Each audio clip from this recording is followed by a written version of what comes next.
Solo levelling season 2 episode 8 की शुरुआत होती है, जिसमें जिनोवो बोल रहा होता है कि मैं हमेशा से सोचता था कि क्या मॉन्स्टर भी डर महसूस करते हैं या नहीं, पर अब मुझे पूरा यकीन है। इतना कहते ही जिनोवो आखिरी बचे हुए मॉन्स्टर की तरफ बढ़ता है, जो इन तीनों का लीडर था। जिनोवो की आंखों में एक अलग ही ब्लड डस्ट दिख रही थी। इस वक्त वो खुद एक मॉन्स्टर जैसा लग रहा था। वो मॉन्स्टर तुरंत अटैक करता है और जिनोवो के वाइटल स्पॉट को टारगेट करने की कोशिश करता है, लेकिन जिनोवो आसानी से उसके अटैक को डॉज कर लेता है और अपने एक अटैक से उसके तलवार के 2 टुकड़े कर देता है। जिनोवो उसका फेस ग्रैब करके उसका मास्क तोड़ने वाला होता है, तभी एक आवाज़ आती है, आई गिव अप। जिनोवो तुरंत समझ जाता है कि ये एक लड़की की आवाज़ है। जब वो मास्क उतारता है तो सच में वो एक लड़की होती है, जो तुरंत घबरा करके बोलने लगती है, मुझे मरना नहीं है, प्लीज़ मुझे माफ़ कर दो। जिनोवो कहता है, पहले तुमने हमारे सोल्जर्स पर अटैक किया और अब माफ़ी मांग रही हो। लड़की कहती है, मैंने जानबूझकर नहीं किया, मैंने बस अपनी और अपने साथियों की रक्षा करने के लिए किया था, प्लीज़ मुझे छोड़ दो। जिनोवो सोचता है, मैंने इतना सेल्फिश डीमन आज तक नहीं देखा, और ये दिखने में भी इंसानों जैसा लग रही है। वो अभी सोच ही रहा होता है कि उसे छोड़ना चाहिए या नहीं, तभी वो लड़की पीछे से अटैक करने का ट्राई करती है, लेकिन इस बार टस्क तुरंत अपनी शील्ड का इस्तेमाल करके जिनोवो को बचा लेता है। जिनोवो गुस्से में बोलता है, तुम क्या कर रही हो? लेकिन लड़की फिर से माफ़ी मांगने लगती है और नीचे झुक जाती है। टस्क को उसके ऊपर विश्वास नहीं होता। उसे लगता है कि कहीं ये कोई और ट्रिक ना हो, इसीलिए वो अपने ग्रेविटेशन मैजिक का यूज़ करके उसे हवा में उठा लेता है। डर के मारे लड़की बोलती है, तुम्हें जो चाहिए मैं वो दूंगी। तुम्हें एंट्री पास चाहिए ना नेक्स्ट फ्लोर पर जाने के लिए? मेरे क्लैन वालों के पास सेफली रखा गया है। अगर तुम मुझे बिना कुछ किए उनके पास पहुंचा दोगे तो मैं तुम्हें एंट्री पास दे दूंगी। जिनोवो सोचता है, तो इसीलिए हमें अब तक एंट्री पास नहीं मिला। मुझे नहीं लगा था कि मॉन्स्टर खुद उसका प्रोटेक्शन कर रहे होंगे, लेकिन फिर भी जिनोवो को इस पर डाउट होता है, इसीलिए वो अपना ब्लड डस्ट एक्टिवेट करके उससे गुस्से में पूछता है, क्या मैं तुम पे भरोसा कर सकता हूँ? लड़की पूरी तरीके से डर जाती है और तुरंत कहती है, मैं झूठ नहीं बोल रही हूँ, मैं सच कह रही हूँ। जिनोवो कहता है, ठीक है, मुझे तुम एंट्री पास दे दो, मैं बिना किसी को हार्म किए यहाँ से चला जाऊंगा, लेकिन पहले मुझे ये बताओ तुम लोग हो कौन? इतना कहते ही सीन शिफ्ट हो जाता है एक नई जगह पर। वहाँ एक मॉन्स्टर दिखाई देता है जो समुद्र पार करके आया है और अब हंटर और सिविलियन को मार रहा है। ये वही मॉन्स्टर है जो सीजन 1 के एपिसोड 1 में दिखाया गया था, जो जेजू आइलैंड के डंजन ब्रेक के बाद भाग गया था, और अब सालों के बाद मॉन्स्टर फाइनली आइलैंड क्रॉस करके रियल वर्ल्ड में आ गया है। अगर आपको डंजन ब्रेक का कॉन्सेप्ट नहीं पता तो बता दूं कि अगर एक डंजन के बॉस को 7 दिन के अंदर नहीं हराया जाए तो उस डंजन के सारे मॉन्स्टर रियल वर्ल्ड में आने लगते हैं। इसे ही डंजन ब्रेक कहते हैं। और अगर आप यहाँ तक वीडियो देख रहे हो और जरा सा भी पसंद आ रहा हो तो प्लीज़ लाइक और सब्सक्राइब जरूर करिएगा। आपका सपोर्ट से मुझे बहुत ज़्यादा मोटिवेशन मिलता है। फिर सीन वापस डीमन कैसल पर शिफ्ट होता है। जिनोवो उस मॉन्स्टर लड़की से सवाल पूछ रहा होता है, तुम लोग कौन हो? क्या तुम भी वही आवाज़ें सुनते हो जो इंसानों को मारने के लिए कहती है? लड़की सर हिलाती है, नहीं, हमें अलग तरह की आवाज़ सुनाई देती है। जिनोवो क्यूरियस हो जाता है, अलग तरह की आवाज़ मतलब? लड़की कहती है, हमें सिर्फ एक आवाज़ सुनाई देती है जो कहती है अपने इलाके की रक्षा करो। जिनोवो के मन में नए नए सवाल उठने लगते हैं। उसे लगता है कि ये उसके सिस्टम के बारे में जानने का सबसे अच्छा मौका है। वो एक और सवाल करता है, तुम ये आवाज़ कब से सुन रही हो? लड़की कहती है, जब से हमने अपनी आंखें खोली है। जिनोवो और भी क्यूरियस हो जाता है, तो फिर आंखें खोलने से पहले तुम लोग कहाँ थे? लड़की सोचने लगती है और फिर कहती है, डीमन वर्ल्ड में, लेकिन एक दिन अचानक से यहाँ आ गए। जिनोवो और भी गहरे सवाल करता है, डीमन वर्ल्ड में तुम लोग क्या कर रहे थे? अचानक से लड़की ग्लिच होने लगती है, जैसे कोई चीज़ उसके सिस्टम में इंटरफेस डाल रही हो, लेकिन वो एक शब्द कहने में सफल हो जाती है, वॉर। जिनोवो शॉक हो जाता है, वॉर किसके खिलाफ? लड़की धीरे से बोलती है, एक बहुत ही शक्तिशाली दुश्मन के खिलाफ, जो इतना पावरफुल था कि सारे डीमंस को मिलकर एक साथ आना पड़ा था। लेकिन जैसे ही वो कुछ और बोलने वाली होती है उसके सिस्टम और ज़्यादा ग्लिच होने लगता है। एक वार्निंग मैसेज आता है, तुम्हारी इन्फॉर्मेशन शेयर करने की लिमिट एक्सीड हो गई है और अब डाटा ट्रांसफर नहीं किया जा सकता। जिनोवो समझ जाता है कि सिस्टम खुद उससे ज़्यादा इन्फॉर्मेशन रिवील नहीं करने दे रहा है, लेकिन वो एक लास्ट अटेम्प्ट करता है और पूछता है, कौन है वो शक्तिशाली दुश्मन जिसके बारे में तुम बात कर रही हो?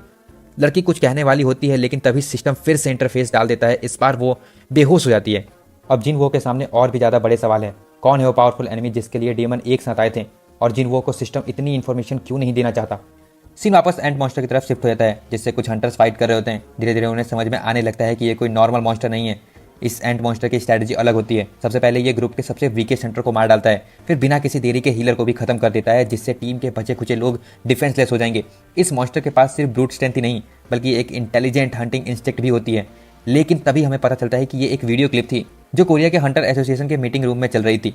इस नए तरह के एंट को म्यूटेंट एंट कहा जा रहा था। पहली बार ये जापान के एक आइलैंड पर देखे गए थे, जहां सिर्फ एक एंट को खत्म करने में पूरा एक दिन गया था। इस फाइट में 4 ई रैंक हंटर्स, एक डी रैंक हीलर और एक सी रैंक लीडर मारा गया था। आखिर में एक ए रैंक हंटर आया, तब जाकर सिचुएशन कंट्रोल में आई। ये जानकर मीटिंग रूम में हलचल मच जाती है। सभी लोगों के मन में एक ही सवाल होता है, क्या सिर्फ एक A rank Hunter he monster को रोक सकता है? जापान की तरह कोरिया में भी बहुत सारे आइलैंड है। अगर ये म्यूटेंट एंट कोरिया तक पहुंच गए तो खतरा बहुत ज्यादा बढ़ सकता है। चेयरमैन भी टेंशन में आ जाते हैं और कहते हैं, हम हर आइलैंड पर नजर नहीं रख सकते, और अब तो ये एंट उड़ भी सकते हैं। इसका मतलब ये कहीं भी जा सकते हैं। ये सुनते ही सभी हंटर्स टेंशन में आ जाते हैं, क्योंकि साउथ कोरिया के पास ज़्यादा हाई रैंक हंटर्स भी नहीं है। लो रैंक हंटर्स तो इन एंट्स के सामने कुछ भी नहीं कर सकते। मीटिंग यहीं पर खत्म हो जाती है, लेकिन चेयरमैन के मन में नया सवाल आने लगता है। किस कंट्री से मदद मांगा जाए। चाइना और रशिया से मदद लेना मुश्किल है क्योंकि वो खुद एक काफ़ी बड़ी कंट्री है, वहाँ भी काफ़ी ज़्यादा हंटर्स की ज़रूरत होती है। यूएसए ने पहले ही मना कर दिया है। जब पिछली बार एस रैंक गेट ओपन हुआ था तभी चीफ जिनउल आते हैं और कहते हैं, मीटिंग के दौरान मैंने आपको नहीं बताया लेकिन एक यूएसए का एस रैंक हंटर हमसे कांटेक्ट कर चुका है। जिनचुल बताते हैं कि ये कोई और नहीं डोंगसू है। अगर आपको याद नहीं हो तो ये वही है जिसको जिनवो के फादर ने पीटा था। डोंगसू भी जेसू आइलैंड के रेड में मदद करना चाहता था लेकिन चेयरमैन और जिनचुल दोनों को पता था कि सिर्फ ये एक वजह से इंटरेस्टेड है, जिनवो। जिनचुल फिर बताता है सिर्फ डोंगसू ही नहीं, एक नेशनल लेवल हंटर ने भी हमसे कांटेक्ट किया है। सीन वापस डीमन कैसल में शिफ्ट होता है जहां वो डीमन लड़की होश में आती है। हाँ, अब उसका नाम रिवील होता है एजिल। जिनवो सीधा उससे एंट्री पास के बारे में पूछता है और कितनी दूर जाना है ये जानना चाहता है। तभी हमें डीमन कैसल के अंदर एक और कैसल दिखाई देता है जो एजिल का होता है। वहाँ एक बॉस उसका फादर होता है। जैसे ही एजिल जिनवो को अंदर ले जाती है उसके फादर घबरा जाते हैं और बोलते हैं, एजिल ये तुमने किसे हमारे कैसल में ले आई हो। एजिल कहती है, पापा ये मेरा दोस्त है। उसके फादर बोलते हैं, कौन सा दोस्त, पूरी आर्मी लेकर के आता है।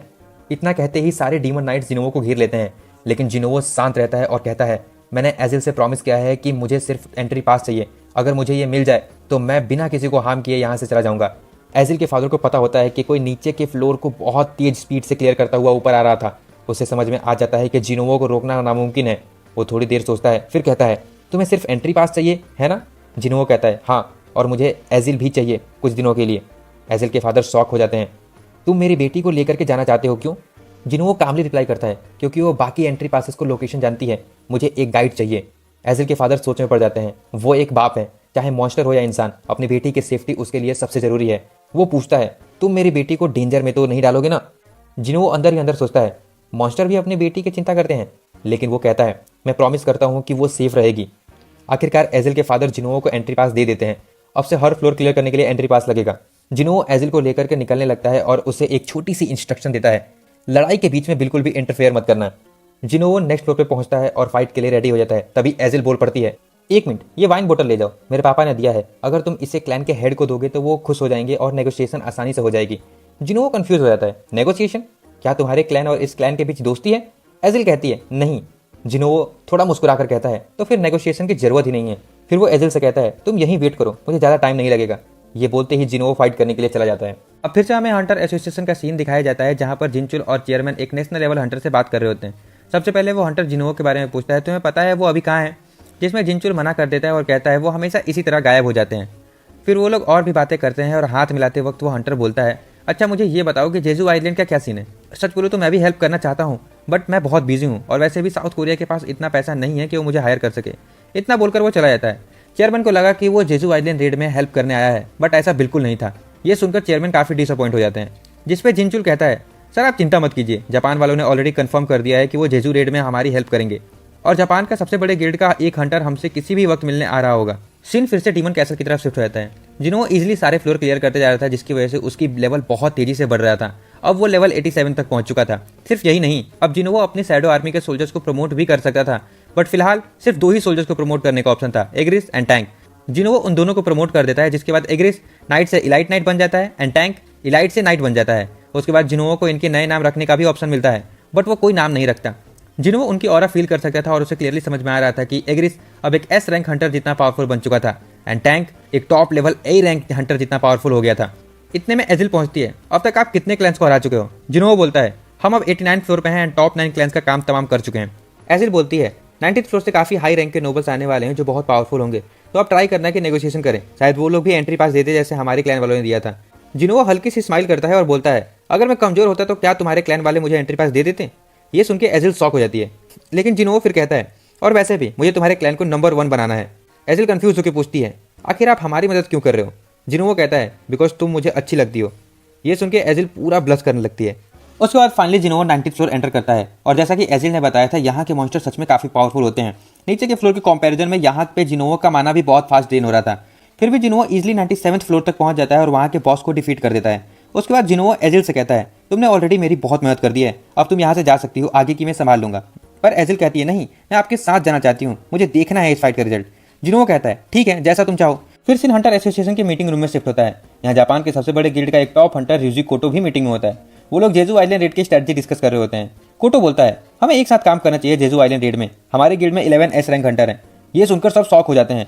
क्योंकि पूरी साउथ कोरिया में 10 एस रैंक हंटर होते हैं, बट कोटो के गिल्ड में 11 हैं। ये डील साउथ कोरिया के लिए काफ़ी फायदेमंद हो सकती थी, बट चेयरमैन को डाउट होता है आखिर एक इतनी बड़ी गिल्ड हमारी हेल्प क्यों करना चाहती है। फिर हमें पता चलता है कि रिजुई कोटो को नेशनल लेवल हंटर का टाइटल चाहिए। अगर वो जेजू रेड में मदद करता है तो उसके लिए बहुत बड़ा एडवांटेज होगा। फिर सीन वापस डीमन कैसल पर शिफ्ट होता है। अब जिनोवा इजीली 100 फ्लोर तक पहुंच जाता है, उसका लेवल अब 93 हो चुका है। अचानक से जिनोवा आसमान में बहुत बड़ा ड्रैगन देखता है और उसके ऊपर बैठा होता है एक डीमन किंग। जिनोवा उसका ऑरा फील कर रहा था और उसे क्लियरली पता चल रहा था कि ये कोई नॉर्मल मॉन्स्टर नहीं है।